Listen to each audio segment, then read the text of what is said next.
বেলাল, এটা কেমন জুলুম, কতদিন হলো তোমার কণ্ঠের আজান শুনি না।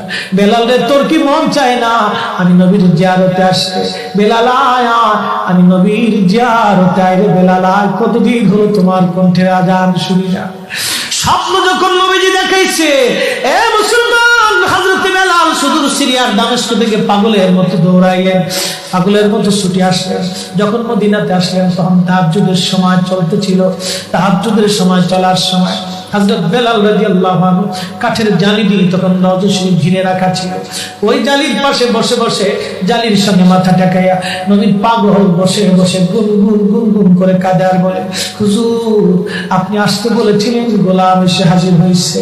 নবী গো, আযান দিতে বলেছেন, আমি আযান দিলে আপনি আগে নামাজে আসতেন, এখন আযান দিলে কি নবী আপনি নামাজে আসবেন? হুজুর এখন আযান দিলে কি আপনি নবী নামাজে আসবেন? নতুন মুয়াজ্জিন আসছে আযান দেওয়ার জন্য, এসে দেখে নবীর মুয়াজ্জিন বেলাল কাঁদে। ডাক দেখে মদিনাবাসী, শুনছো নবীর মুয়াজ্জিন ফিরে এসেছে, বেলাল আসছে, বেলাল ফিরে আসছে। এই কথা শোনার পরে সব সাহাবী ঘর থেকে বের হয়ে দৌড়ায় এসে দেখে বেলাল কাঁদে। সাহাবীরা বলে, বেলাল আযান দাও, কতদিন হলো তোমার কণ্ঠের আযান শুনি না। বেলাল আযান দাও, কতদিন হলো আযান শুনি না রে বেলাল। বেলাল বলে, সাহাবীরা রে, আমি আযান দিলে কি নবী নামাজ আসবে বলো? সালমান ফারসি রাদিয়াল্লাহু আনহু ডাক দেখে, সাহাবীরা আমাদের কথায় বেলাল আযান দিবে না, তোমরা যাও দেখো হাসান আর হুসাইন দুইজন ঘরের মধ্যে আছে। ইমাম হাসান হুসাইন রাদিয়াল্লাহু আনহুমা যদি বলে তাহলে বেলাল অবশ্যই আযান দিবে। সালমান ফারসির পরামর্শে সাহাবীরা দৌড়ে গেলেন। বর্তমান 7 নম্বর গেট বাবুস সালাম বরাবর একটা মসজিদ আছে, মসজিদে আলী। এটাই ছিল হযরত ফাতেমা রাদিয়াল্লাহু আনহার বাড়ি। এই বাড়িতে দৌড়ে যাওয়ার পরে ইমাম হাসান হুসাইন রাদিয়াল্লাহু আনহুমা দুইজনকে নিয়ে আসা হলো। দুইজনকে নিয়ে আসার পরে হযরত ইমাম হাসানকে দেখতে আমার নবীর মতো দেখা যাইতো, চেহারাটা রাসূল করিমের চেহারার মতো ছিল।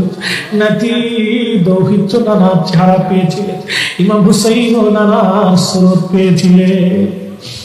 দুই ভাই নানার সুরত পেয়েছিলেন। হযরত বেলাল রওজা শরীফ থেকে উঠে হযরতে হাসানের বুকের মধ্যে মাথা ঠেকায় কাঁদতেছে, ইমাম হুসাইনের বুকের মধ্যে মাথা ঠেকায় কাঁদে। হযরত ইমাম হাসান ডাক দেখে, নানার মুয়াজ্জিন, কতদিন হলো তোমার কণ্ঠে আযান শুনি না।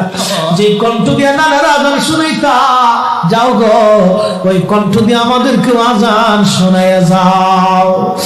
যখন হযরত বেলাল ইমাম হাসান এই কথা বললেন, হযরত বেলাল দৌড়ে গেলেন। যে বনু নাজ্জার গোত্রের মহিলা সাহাবীর ছাদের উপরে দাঁড়ায় বেলাল আযান দিত। আবু দাউদের 519 নম্বর হাদিসের মধ্যে আসছে, প্রত্যেক ফজরের নামাজের সুবহ সাদিকের আগে বেলাল দাঁড়াইতেন। দাঁড়ায় আযানের আগে বলতেন, আল্লাহুম্মা ইন্নী আহমাদুকা ওয়া নাস্তাঈনুকা আলা কুরাইশিন ইউকিমুদ্দীনাক। প্রত্যেক ফজরের আযানের আগে এই দোয়াটা পড়ে বেলাল আযান শুরু করতেন। হযরত বেলাল রাদিয়াল্লাহু আনহু আজকে তাহাজ্জুদের আযান দিতে গেছে। আযান দিতে যাওয়ার পরে হযরত বেলাল যখন আযান দিলেন, আল্লাহু আকবার, আল্লাহু আকবার, আযানের মধুর ধ্বনি সারা মদিনার রন্দে রন্দে ছড়িয়ে গেল। মদিনার ঘর থেকে সব সাহাবী বের হয়ে দৌড় মারছে। আবার যখন বলেন আল্লাহু আকবার, আল্লাহু আকবার, সব সাহাবী, মহিলা, বৃদ্ধ, বনিতা ঘর থেকে বের হয়ে দৌড় মারছে। যখন বলল আশহাদু আল্লা ইলাহা ইল্লাল্লাহ, মদিনার ঘর থেকে সব মহিলারা ঘর থেকে বের হয়ে দৌড় মারছে রে, আর কান্না করে নবী বুঝি ফিরে আসছে রে।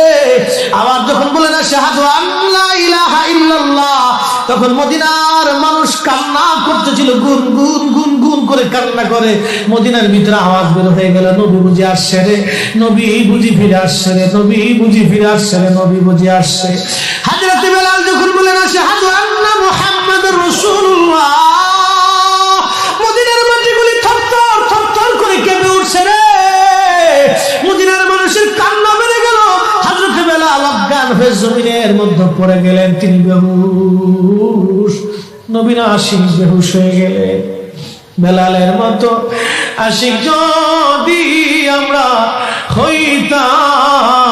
হইতাম, এ দুনিয়ায় নবীর দেখা পাইতাম, এ দুনিয়ায় নবীর দেখা পাইতাম। যখন হুশ ফিরে আসছে, রওজা শরীফের পাশে বসে বসে বেলাল কাঁদে আর বলে, হুজুর হুজুর আযান দিতে বলেছিলেন, আযান দিয়েছি। হুজুর আমি আযান দিলে আগে নামাজে আসতেন, আজকে আযান দিলাম আপনি হুজুর আসেন নাই। যে আযান দিলে নবী আসবে না, আমি বেলালে আযান আর কোনোদিন দিব না। হযরতে বেলাল কিছুদিন পরে কলিজা ফেটে নবীর বিরহ বেদনা সহ্য করতে না পেরে তিনি চলে গিয়েছিলেন।